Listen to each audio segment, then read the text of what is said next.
everybody, and welcome to the ASMR Q&A special for 65,000 subscribers. So I got a bunch of questions here, listed here, and there are some common questions I get on stream, so I'd like to answer those here, so that I can clear things up, because usually on stream I don't answer all the questions on there, because I either don't have time or don't see them. But, I'm going to answer all these here. We're going to start just at the top. So from Bobcat, we have several questions. So what inspired me to, I think I was saying, what inspired me to do ASMR? So you guys all know the story by now. I was watching Ryan's ASMR for around 6 months before I started this channel. I actually used to watch it right here in this area here. I would sit in a chair and draw. Now, what inspired me is that I started making videos, and since it was such a small community at the time, Ryan's came and followed me. And I went randomly one day on a random mental thought. I'm like, you know what, it'd be interesting if I tried my own ASMR channel. And I went there and I commented, hey Ryan's, what would you think if I started an ASMR channel? And he said, go for it. And I did. So that was how really this whole thing came to be, was because of one man, Ryan Z ASMR, who was actually even my first subscriber too, which I am forever grateful for. What is my favorite short or video I've ever made? Oh, that's hard. So I really like making the roleplay videos, especially the rude ones, because I can be really funny in those ones. And it's not like scripted or anything. Those ones are completely unscripted and I can do whatever I want in the video. And then the YouTube shorts. So probably one of the funny, rude role plays would be one of my favorite. I don't have a favorite video though. I haven't really very much thought, but favorite short would be, I think it's on TikTok too, the fastest ASMR cranial nerve exam. Well, I think it was one of the first ones. And with that one, I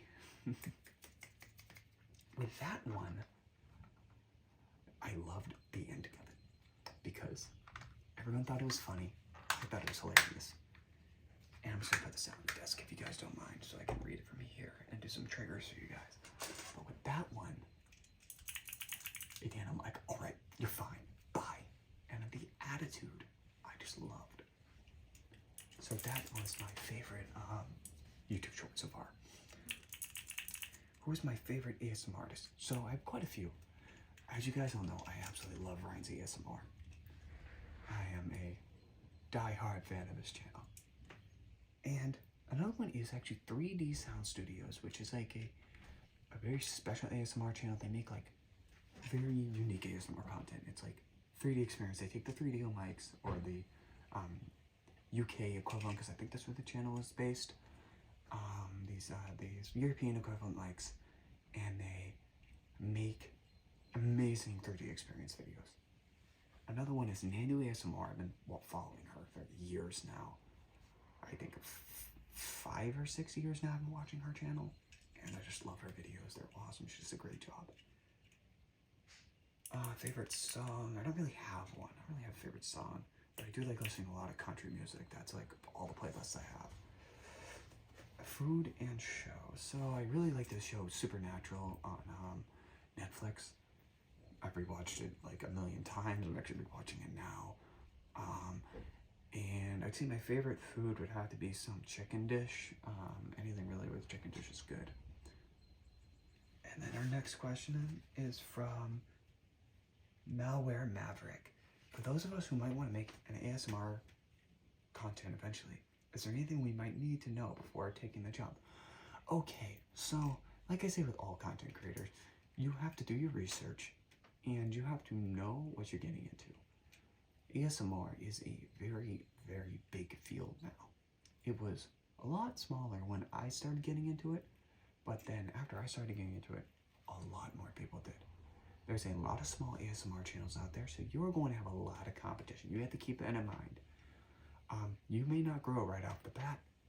Some creators like myself and Ryan Z and other ASMR creators, I think also Jesus ASMR, we had like a stagnancy period of 1 year where you didn't really get much growth.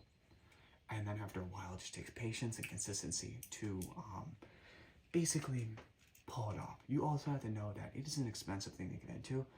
While there are success stories like Come the Rest ASMR who doesn't even have a microphone, it at the end of the day, it helps you out extraordinarily, and some of the stuff you get is so expensive. But it's awesome. I 100% recommend you at least give it a try for a few months to see where it goes. YouTube does like to push small channels, so definitely just give it a try. That's what I say, give it a try and know what you're getting into. How much money did my top short make? And that is from Vanuka Gaming. I know there's one above it, I'll answer it after, but so this is funny. If you are a YouTuber and my fellow creators watching this, you know shorts pay crap. And my best YouTube short, I actually checked it last night because I was curious.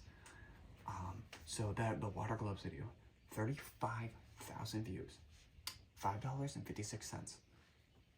And I'll give you an equivalent one because shorts pay like 3 cents per 1,000 views, so you don't get paid anything for shorts. But I'll give you an example of like one that like a comparative video. So one of my highest performing videos, the Dr. Cranial Nerve Exams, I got like 10,000 views in that one. I made $50. And then one of the higher performing ones, the one I got 30,000 views on, I made $150. So with that being said, YouTube Shorts obviously pays a lot less than videos do. And then we have some questions from Ricky Gaming. So what is my favorite ASMR trigger? So I'd have to say the water stuff is my favorite. You guys know I don't like doing it here because it requires an insane amount of setup and time. You have to prep the studio itself. You have to prep the microphones, the cameras, and everything. And that's just something I just don't have time for right now, unfortunately. What got you into ASMR? Ryan's ASMR. I already answered that, so I'm just gonna say Ryan's. Who's my favorite ASMR artist? I reiterate, Ryan's, 3D Sound Studios, and Nano ASMR. I am not in a relationship right now. No, I haven't. I tried this school year and I gave up because, you know what, it was too stressful and, you know, some people are just crappy. What car do I have? I have a 2018 Honda Fit. I like it. It's very basic and it's fully paid off, so there's no car bill every month, and that's all I could ever ask for in a vehicle. Gets me to and from. I actually did just put a trailer hitch on my car so I could put a bike rack on it because I did the math, and to fully stock it out and take the old bike rack from my house here, it would be about $250 to put the trailer hitch, the trailer hitch, and the attachment equipment, like you gotta give me a second, like the adapter and the anti-rattle bracket.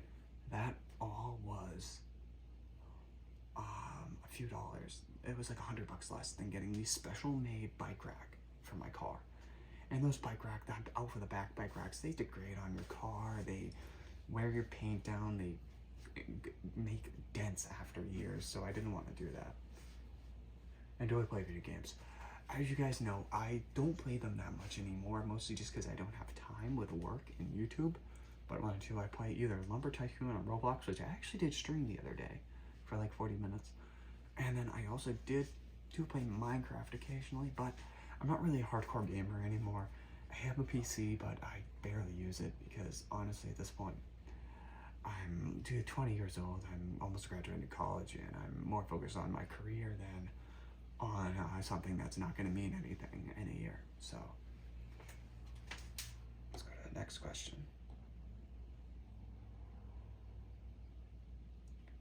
At what time will this become a full-time job? Okay, so that's a good question because I've been considering it for a while. But the thing is that there is an income threshold that I've set to make ASMR my full-time job. To make it my full-time job and live comfortably, the channel needs to be pulling in at least $150,000 a year, because that'll be enough to pay me, buy ASMR triggers, cover taxes, and at the end of it, cover taxes and pay rent, mortgage, bills, things like that. So probably not anytime soon, unless like TikTok. My TikTok is kicking off recently. I'm getting a couple sponsorships on there. I'm getting really good commission links, so we'll start at that and we'll see where that goes. I am straight. I'm not gay or part of the LGBT community, so I'm straight.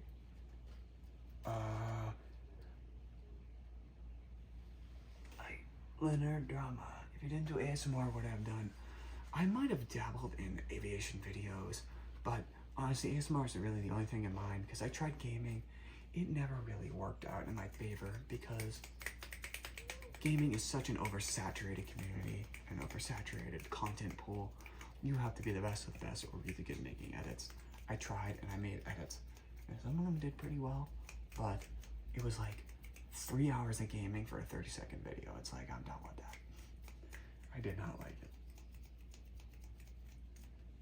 it. And then one of my custom ASMR video customers will want to be starting again. So if you guys didn't know, I do custom ASMR videos, so you can order those through my website. You can basically get like a personalized cranial nerve exam, a happy birthday message, or things along to that. As long as they are appropriate, I would not do anything as customs that I would not post personally on the channel. So customs are back. If you want to order one, go ahead. I can only work on them on the weekends and very infrequently on the weekdays, unless the rush service is paid for. How is flight training going? Any milestones yet? Particular goals? Airline flying, etc. So my goal is to fly for the airlines, and I'm actually getting closer to it. I just got my instrument rating in March and started.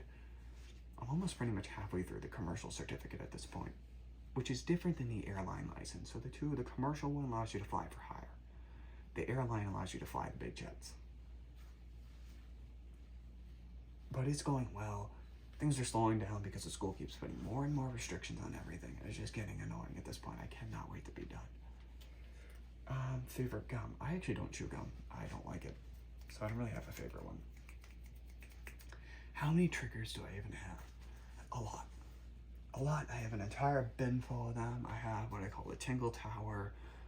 It is full of stuff. All the drawers are stuffed full of ASMR triggers. I keep adding. I try to add 25 to 50 bucks worth of stuff a week, which I basically take the channel's revenue check, cut it in half, and divide it by 4. So each week, that's our budget.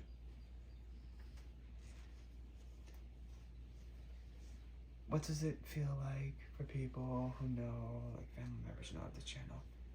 Honestly, I figured people would find out eventually. The channel's pretty big now, so it's kind of hard to avoid when you have 65,000 followers on a social media site that you can't avoid eventually being detected. My TikTok came up on my friend's feed because it was in your contacts.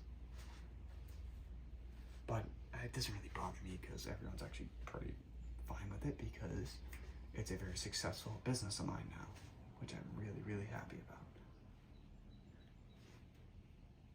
Do you have any tips and tricks for ASMRs? Okay, so my best tips are consistency, and don't let the hate get to you. People are going to hate on this ASMR. It's bound to happen. You can either ignore it, because guess what? It boosts your video, because guess what? It's engagement. Or, this is my response. Thank you for your input. That's it. Never give the haters, don't react to them. Just give them a very generic, thank you for your input. And then buy new ASMR triggers frequently. If you don't buy new stuff on, like, I'd say every week or so, your videos are going to start to get dry. Like, if you do lives like I do, I have to keep increasing the supply of stuff, because my videos will get dry if not. And if I don't continue, my videos keep getting drier and drier and drier and drier, because it's the same crap every time. But another thing I would recommend, notable things too, that make your channel stand out, like this guy, or the frogs. But you want to stand out against all the other channels, so I wouldn't get the frogs if I were you, because that's how I stand out. But get things that stand out, keep your trigger pool fresh, but also save everything. Keep everything. Don't throw things away unless they're broken. And keep, even if it's broken, notable things. Like I haven't thrown the frogs away that broke because they're pretty notorious on this channel. That's really all I have though. Just consistency, keeping your trigger pull fresh, and don't let the hate get to you. Also, don't look at the numbers. Like the little numbers don't matter because one day you might lose a couple subs and that's okay. But the next day you might gain 20. Don't watch the numbers. They will make you go crazy. As long as your general analytics are in the green, you're good. How are you able to balance school, life, and a YouTube channel all at once? It's just very, very specific scheduling. So right now I work 40 hours a week, Monday through Thursday. I work 10 hours a day. And you guys know when I get home, I just stream and I go to bed. And the way I manage it is that I make sure I have my free time. Every time I get back from work, I need at least an hour before I stream to relax, set things up, do some things I want to do, and get some things done. Apologize for any noise in the background. There's some work happening at the house next door to us. But it is just really, it's a very, very schedule. I make my own schedule and have to follow it. Like I get free time at night. After the streams, I can do whatever I want. Tonight, I don't get free time after the stream because I go to bed. But with that being said, just balance your time well and don't let yourself get distracted by other things. So like, what I do is I turn my computer off when I start getting ready to film. So I don't go over there and play video games on it. And that is my best advice. So that's actually it for the questions that you guys asked me, but some of the common questions you guys asked me, I'll answer them. So I am from the Northeast United States. If you guys have watched the stream, you know I am in Rhode Island. I'm not going to say where, but I'm in the state of Rhode Island. And I go to school in Florida. I am not going to say the name of the university because obviously there are creepers out there and I don't want you guys finding me. People ask how old I am usually. So I'm 20 years old. I turned 20 in May. And then some general questions about the channel. So our new upload schedule is I'm going to try to do 3 days a week if possible, but I'm not entirely sure if I can do that yet. Because right now I only have 2 videos recorded, the cranial nerve exam and this one here. I do need to do an update video, but that will be more information will be in the update. And then I'm going to try to, and YouTube shorts do come from TikTok, so you'll be seeing those infrequently, like whenever I post them. I think I actually do have them posted. You guys will be in the past, but I had them posted for Sunday, Monday, and Tuesday. Now, the next thing is, when am I getting a P.O. box? So, since I'm only here for another month and a half, or really less, I think 7 more weeks, it's not really worth the while for me to get one here. I'm going to wait until I get down to Florida, and then I will get a P.O. box in Florida. And I looked at them, it's about $70 for 3 months. And I'll start paying, I might just get the 6-month one, which is $100-something. And I'll go with that one. And I will allow you guys to send me things. And another question is, what can we send to you? So, I'd ask for ASMR triggers and fan mail only. I'm very OCD about clothes, so please do not send me any clothing items because I most likely will not wear them. And no stuffed animals because people can put trackers and stuffed animals. If there are stuffed animals, I'm just going to leave them there or return it to you. Now, thank you everyone for 65K. It has been quite the journey. Hard to think, a little less than 2 years ago, we started the channel. And I cannot wait to see you guys in the next live stream or video. So, thank you everyone for watching. I apologize for the lack of triggers, but when I talk for like these special videos, I don't do too much, and I didn't prepare for this one well, so I apologize. But I'll see you all in the next one. I hope I answered all your questions the way you wanted them, and I'll see you guys again soon. Bye. Don't forget to like and subscribe too. That really helps me out and makes me happy.